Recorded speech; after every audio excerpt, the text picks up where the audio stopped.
Bonsoir, mesdames, messieurs. Comme vous pouvez constater, on est encore en vidéoconférence ou vidéo-conseil pour que vous puissiez, les citoyens puissent assister à nos séances du conseil. Comme à l'habitude, nous avons un ordre du jour comme normal. Et nous débutons avec les périodes de questions. Il y a une citoyenne, ou un monsieur plutôt, M. Jérôme Lepage, qui m'a adressé une question. Je vais la lire, je vais tenter de lui répondre. Avez-vous déjà envisagé l'amélioration des espaces appartenant à la ville dans le quartier Anjou-sur-le-Lac? Plus précisément, où vous tenez la fête de la Saint-Jean-Baptiste? Par exemple, une piscine communautaire, une autre infrastructure de loisirs. Il n'y a actuellement aucune infrastructure de loisirs dans le quartier et tous les services sont actuellement à Lucie-Bruno. Bon, c'est clair que ce parc-là, premièrement, est un parc qui est supposé d'être naturel. Il n'est pas supposé vraiment d'avoir d'activités d'autres que des activités ponctuelles. Parc Lucie-Bruno est le parc du secteur. Le quartier, vous faites partie du quartier du Haut-Anjou. Et comme dans tous les autres quartiers, si on regarde des Roseraies et le parc pour tout le secteur sud-ouest, de la ville. Dans les autres quartiers de la ville, la même chose, la proportion, si on regarde, nous avons des piscines. Il ne faut pas oublier le 2 tiers de la population est dans le sud-est et nous avons des activités, des aménagements proportionnels. C'est tout à fait normal, quelqu'un, si on regarde, quelqu'un ici qui demeure ici, juste ici, même à l'hôtel de ville, la piscine la plus proche pour lui, c'est Roger Rousseau, qui est à peu près l'équivalent de la même piscine du Haut-Anjou à Lucie-Bruno. C'est certain, c'est la piscine du secteur. On ne peut pas avoir dans tous les parcs des piscines, comme dans tous les arrondissements de la ville. Il y a des piscines, des activités, des installations suite à ça. De plus, quand nous avons des activités à Anjou-sur-le-Lac, c'est clair que ça nous amène à avoir besoin de plus de surveillance des installations. On n'est pas là. La ville n'est pas là du tout prête à ouvrir ce parc-là, plus de surveillance. De un, comme je l'ai dit, c'est un parc qu'on voudrait garder le plus naturel possible. Ensuite de ça, vous avez une deuxième question. Comme complément à ma première question, est-ce qu'il a déjà été envisagé d'augmenter le nombre de jardins communautaires dans le secteur du Haut-Anjou? Par exemple, sur des terrains appartenant à la ville dans le quartier Anjou-sur-le-Lac. Les jardins communautaires de Lucie-Bruno semblent très difficiles d'attribution pour les nouveaux résidents. Système de reconduction aux jardiniers de la saison antérieure et démographie. J'aimerais qu'il y ait des jardins communautaires André Laurando. La proximité devrait être privilégiée. D'utiliser la voiture pour aller au jardin, bon, encore la même chose. C'est certain que les jardins communautaires, on en a par secteur. Habituellement, vous dites qu'il faut mettre votre nom sur une liste. Moi, ce que je sais, même à Lucie-Bruno, je crois que normalement, il en reste toujours quelques-uns. Ou à André Laurando.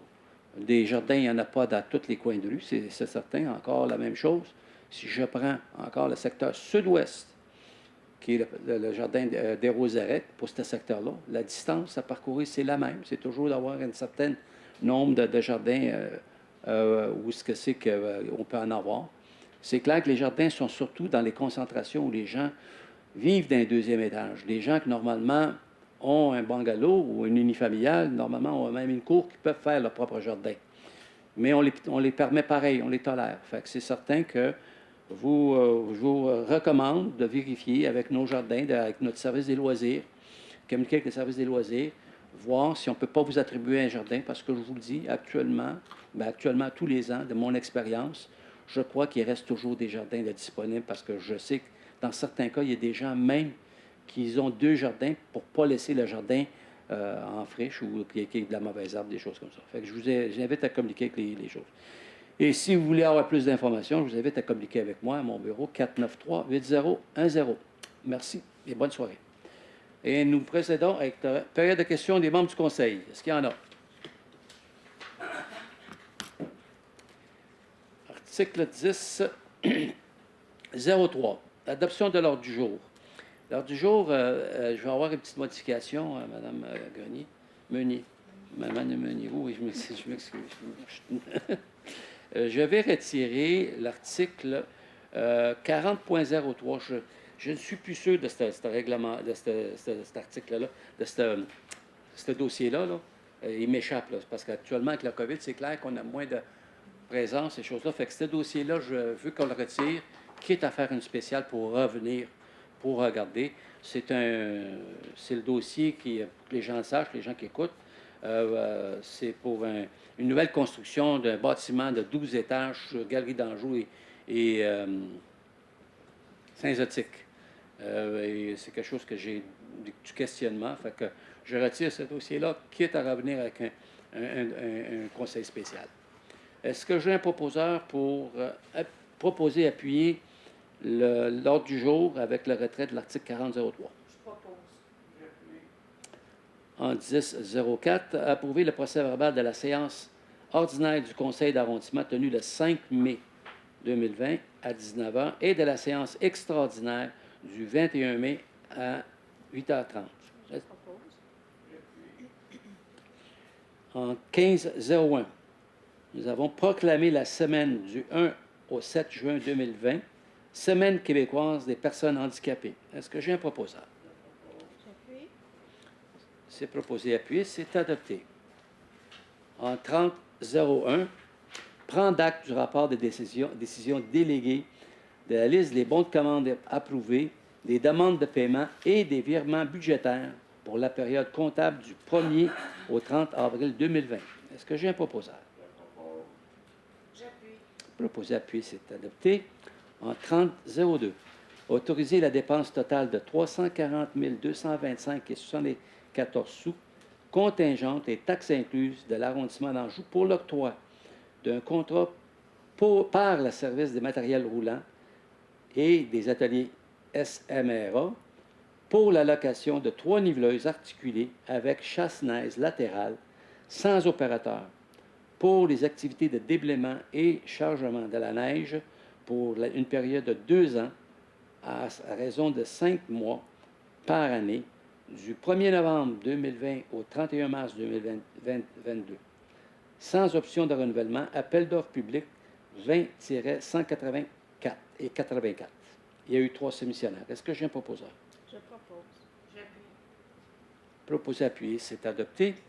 En 40.01, approuver un plan d'implantation d'intégration architecturale relatif à la construction d'un nouveau bâtiment industriel dans le parc d'affaires au 8905 boulevard du Golfe. Est-ce que j'ai un proposeur? J'appuie. C'est proposé appuyé, c'est adopté. En 40.02, adopter le règlement intitulé Règlement modifiant le règlement régissant la démolition d'immeubles afin de soumettre au comité de démolition les bâtiments abritant exclusivement un usage commercial ou industriel, d'ajouter une grille d'analyse et de soustraire les projets de démolition visés pour un projet particulier de construction, de modification ou d'occupation d'un immeuble. L'avis de motion avait été fait par Mme Marcellet. Est-ce que vous en faites la proposition? Je propose, oui. C'est proposé appuyé, c'est adopté. 40.03 a été retiré.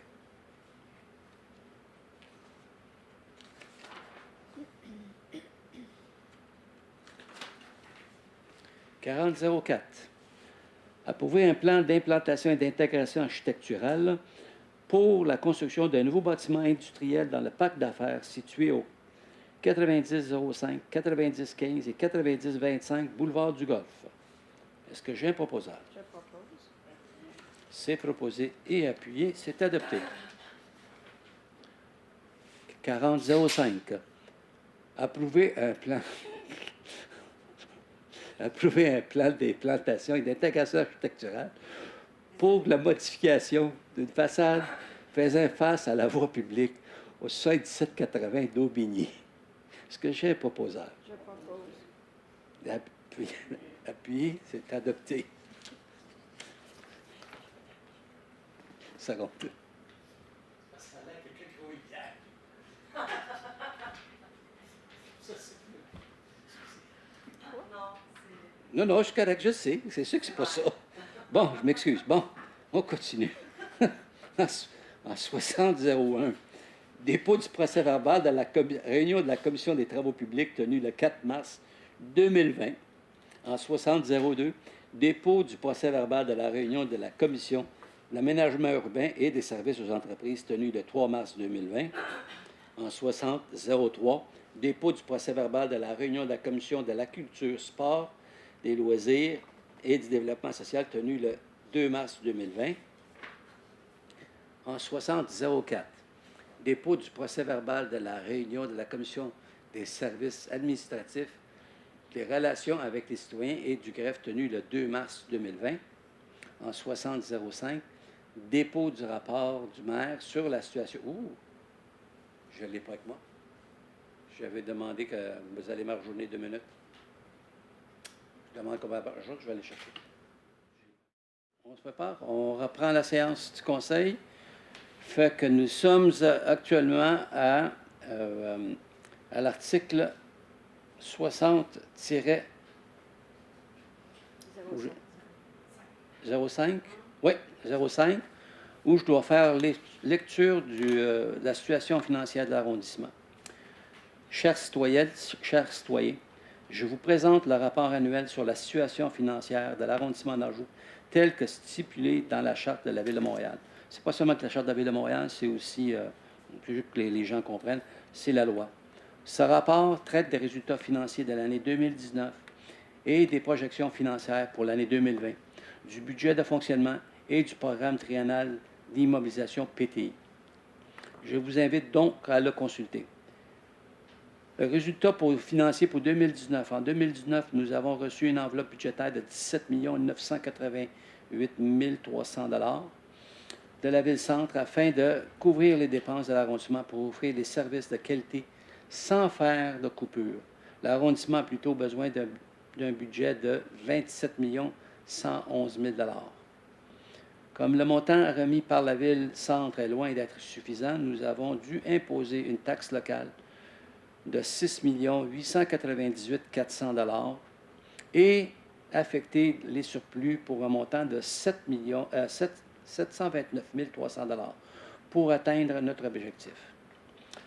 Le budget voté, les dépenses étaient donc de 27 111 000 et les revenus de 1 495 000 À la fin de l'année, nous avons dégagé un surplus de 922 000 C'est clair que les surplus, c'est surtout toujours, il y a eu plus d'inscriptions dans des ateliers et des choses comme ça. Ces surplus est expliqué principalement par une répartition des surplus des revenus des permis de construction de la Ville de 627 000 Ça, c'est qu'on a vendu plus de permis et il y a une partie qui s'en vient à nous. Des économies réalisées par une saine gestion des deniers publics de 295 000 Résultat du plan triennal des mobilisations 2019. Le PTI permet d'effectuer des projets qui vont assurer la pérennité des infrastructures et des équipements déjà existants, à même d'en ajouter d'autres lorsque c'est possible. La Ville-Centre met une enveloppe aux arrondissements pour effectuer certains projets. En 2019, le montant initial reçu était de 5 663 000 Ça, c'est toujours un PTI, ce que nous permet d'emprunter, mais qui est taxé, ce n'est pas un cadeau, qui est taxé localement quand même. Là. Quand on dépense cet argent-là, elle est taxée localement exclusivement. De ce montant, les financements additionnels ont permis d'augmenter l'enveloppe de 2019, soit le transfert de la Ville-Centre pour l'Araignée Chénier, 144 000 transfert de la Ville-Centre du budget de fonctionnement, 486 000 pour la Cour des édifices et travaux publics. Une affectation de surplus de budget de fonctionnement de 190 000 pour la Maison de la Culture. Le report de 191 000 des surplus des années antérieures, du PTI PTI antérieur. Les investissements totaux ont donc été réalisés pour un montant total de 6 674 000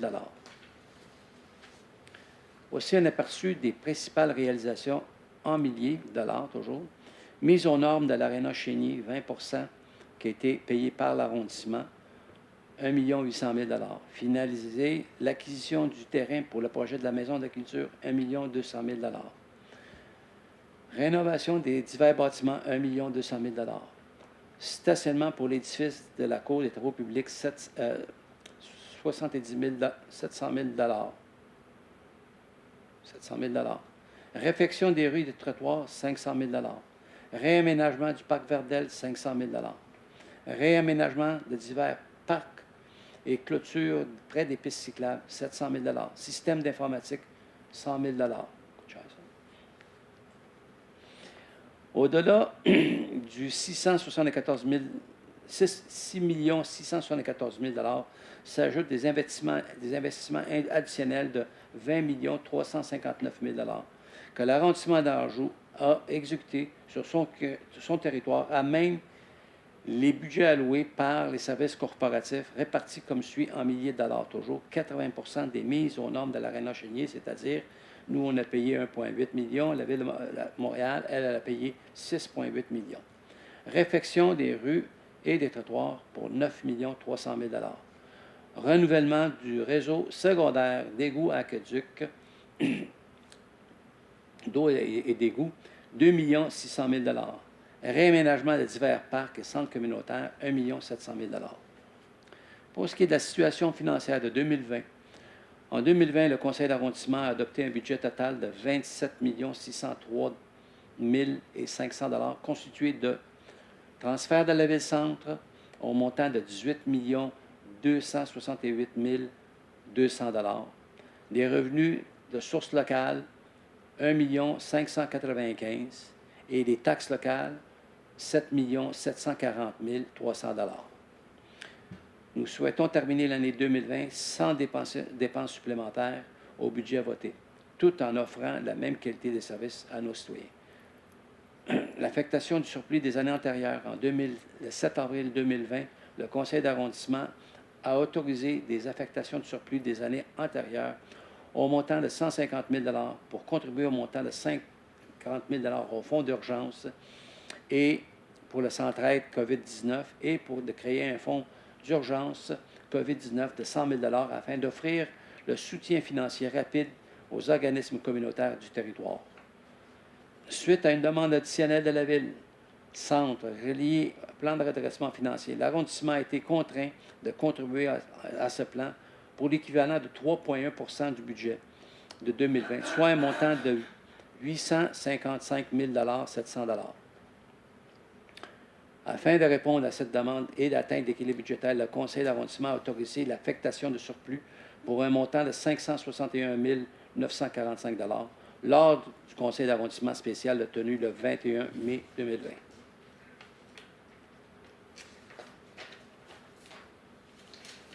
Ce montant est le résultat du transfert de la Ville-Centre des économies réalisées à la suite de l'annulation de services, d'activités, et également des coûts supplémentaires anticipés pour les mesures sanitaires à implanter. Suite à ces décisions et en incluant le surplus de l'année 2019, le surplus accumulé de l'arrondissement s'élève présentement à 3 008 000 Le plan triennal d'immobilisation pour les années 2020, 2021 et 2022. L'enveloppe du PTI en 2020 pour Anjou est de 5 663 000 et le surplus accumulé des années antérieures représente 8 206 000 pour un total prévu de 13 869 000 Les projets priorisés par l'arrondissement sont les suivants. Maison de la culture, 2,5 millions. Réaménagement du centre communautaire, du centre Roger Rousseau, 1,2 million. Réaménagement de l'édifice des travaux publics, 1,3 million. Rénovation de divers bâtiments, 1,3 million. Réfection des rues et des trottoirs, 1,4 million. Terminer l'aménagement de la cour des travaux publics, 500 000 Parc Lucie Bruno, éclairage et terrain de soccer, 1,6 million. Parc Roger Rousseau, terrain de tennis, terrain de baseball, station d'exercice, 1,5 million. Parc des Roserets, terrain de baseball, pavillon des baigneurs, 1,2 million. Réaménagement de divers parcs, 1,2 million. Équipement informatique, 200 000 Concernant le rapport du vérificateur général et du vérificateur externe, le vérificateur général de la Ville de Montréal et le vérificateur externe ont conclu que les états financiers consolidés de la Ville de Montréal, qui inclut les résultats de l'arrondissement, donne une image fidèle de la situation financière au 31 décembre 2019 sans aucune réserve. Soyez assurés que nous travaillons toujours dans l'objectif de vous offrir les meilleurs services possibles à moindre coût. À ça, ce que je vais ajouter quand même, parce qu'on voit que ça a été écrit avant certaines décisions qui ont été prises concernant la COVID. La COVID va nous amener quand même à faire des décisions, à tenter de garder les mêmes services, que je ne suis pas sans dire à tout le monde que ça nous représente beaucoup de dépenses supplémentaires. C'est juste pour donner un exemple, quand on parle des ateliers soleil, avant, les ateliers soleil nous coûtaient 800 000 pour, 600 000 non, 800 000 pour 600 jeunes. Aujourd'hui, pour 200 jeunes, ça nous en coûte 228 000 de plus. C'est-à-dire, c'est 800 000 ça, c'est pour seulement que 200 jeunes. Fait que si on s'en va à 600 jeunes, on a des augmentations. C'est dû au nouveau ratio. On nous demande d'ouvrir les piscines, d'ouvrir les parcs. On a des choses qu'on doit faire, c'est-à-dire désinfecter plus et beaucoup de choses. Fait que c'est certain que nous allons tenter de maintenir notre équilibre budgétaire et de maintenir les services, qu'on ait une qualité de vie le plus normale possible cet été. Même, je sais qu'actuellement, on a dû annuler plusieurs fêtes de quartier parce qu'on n'a plus le droit d'avoir de fêtes de quartier. Par contre, nous avons l'intention d'avoir certaines choses quand même qui devraient donner une qualité de vie dans les différents quartiers, comme une chose que je regardais, c'est les cinémas, les cinéparcs qu'on fait toutes les semaines. On regarde si on peut maintenir ça, que les gens puissent avoir des activités, parce qu'il y a toujours des possibilités d'avoir du distanciement. Et nous allons essayer de donner le plus possible quand même. Mais 2020 va être une année extrêmement difficile au niveau budgétaire. La Ville est venue chercher 800 000 le mois dernier. Et on le sait très bien, on a déjà été avisé qu'ils vont repasser le chapeau bientôt encore pour un autre montant équivalent si ce n'est pas plus grand. Et c'est clair que nous, l'argent, c'est l'argent qu'ils nous ont donné puis l'argent qu'on vous taxe. Et est-ce que j'ai un proposeur pour l'acceptation du rapport à 60,05? Propose. C'est adopté. En 60,06, dépôt de la décision de l'inspectrice générale. Conformément à l'article 50.1.10 de la Charte de la Ville de Montréal, en lien avec le rapport sur le nettoyage des puisards, des égouts, incluant le transport et l'élimination des résidus pour divers arrondissements. Pour l'appel d'offres 19-174-53 et 19-173-57 du 25 mai 2020. C'est un contrat qui a été annulé ou qu'il y a eu des anomalies, mais ce n'est pas des choses que ici, c'était des contrats qui ont été octroyés par la Ville-Centre. Est-ce que j'ai un proposeur? Et adopté. Et en 60.010, 70.01, levée de l'Assemblée. Je propose. Et je termine en disant à tout le monde, soyez prudents. C'est pas terminé. On a quelques temps. Plus qu'on est prudent, moins que ça va être long à espérer, qu'on ne soit pas obligé d'être confiné encore une fois. On demande à la population de respecter les règles qui ont été demandées. Et c'est clair que il va probablement avoir une deuxième vague. Essayons de faire que cette deuxième vague-là ne soit pas trop dévastatrice. Et la seule façon, c'est on demande à tout le monde d'être prudent puis de faire attention, de respecter les règles, le confinement, les distanciaments, toutes ces choses-là. N'allez pas vous promener partout si vous n'avez pas, c'est pas nécessaire. Essayez, tant que possible, peut-être un membre de la famille qui va faire les commissions pour envoyer tout le monde faire les commissions. N'allez pas faire les commissions aux grandes surfaces avec toute la famille aussi. C'est d'essayer d'avoir le moins de gens possible qui sont en contact entre eux. On est là aujourd'hui. C'est une réalité de ce COVID-là, 19. Là. Et puis, la seule façon que nous allons passer à travers, tant qu'il n'y a pas un vaccin, c'est d'être prudent. Et Anjou n'est pas un des endroits, je vais vous dire, je vais me permettre de dire ça, parce que j'ai des appels conférences à toutes les semaines, plusieurs appels avec les CIUS et tout ça. Et malheureusement, Anjou était une période qu'on était dans la basse moyenne des choses. Maintenant, on est dans la haute moyenne. Pas qu'on est en danger, mais on a augmenté notre moyenne. Fait que, soyons prudents et évitons les choses qui pourraient être dangereuses. Fait que, sur ça, merci tout le monde et bonne soirée.